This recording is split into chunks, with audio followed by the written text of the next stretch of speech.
गांव के किनारे पर एक पुराना हवेली खड़ा था जो बरसों से खाली और बोसीदा हालत में था। वहां के लोग इस हवेली को ओभनवर के नाम से जानते थे। कहानियां सुनने में आती थीं कि रात के वक्त हवेली के अंदर से चमकदार आंखें झलकने लगती हैं और पुरअसरार सरगोशियां सुनाई देती हैं। गांव के लोग हमेशा इस हवेली के करीब से गुजरने से कतराते थे। एक दिन शहर से एक नौजवान रिपोर्टर इमरान अपने दोस्त साजिद के साथ इस हवेली का इंटरव्यू करने के लिए आया। इमरान ने सुना था कि यह हवेली मुल्हका इलाके की सबसे पुरानी और तारीखी इमारत है। हवेली के करीब पहुंचते ही इमरान और साजिद ने महसूस किया कि हवा में एक अजीब सा सुकूत है।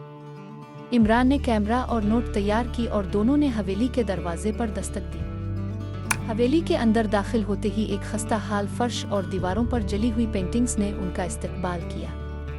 हर तरफ धूल और सुनसानी थी। इमरान ने कैमरा ऑन किया और तस्वीर लेने लगा।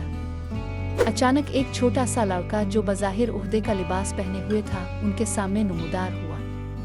इमरान ने फौरन इसकी तस्वीर खींची, लेकिन जब इसने कैमरा का जायजा लिया तो लड़का गायब था। साजिद ने कहा, यह सब कुछ बहुत अजीब है, हमें यहाँ से निकल जाना चाहिए। लेकिन इमरान ने इसकी बात न मानी और आगे बढ़ने लगा। आखिरी उम्मीद के तौर पर इमरान ने हवेली के अंदर हर कमरे को तलाशी दी। औरत की अफसुर्दा शक्ल वाली पुरानी तस्वीर देखकर वो चौंक गए। तस्वीर की आंखें मुसलसल उनकी तरफ देख रही थीं। जैसे ही साजिद ने तस्वीर देखी वो बोला, यह औरत वही है जो हवेली की कहानियों में जिक्र की जाती है। वो हवेली के मालिक की बीवी थी। ये सुनते ही इमरान और साजिद ने एक छोटे कमरे में पुरानी कब्र देखी।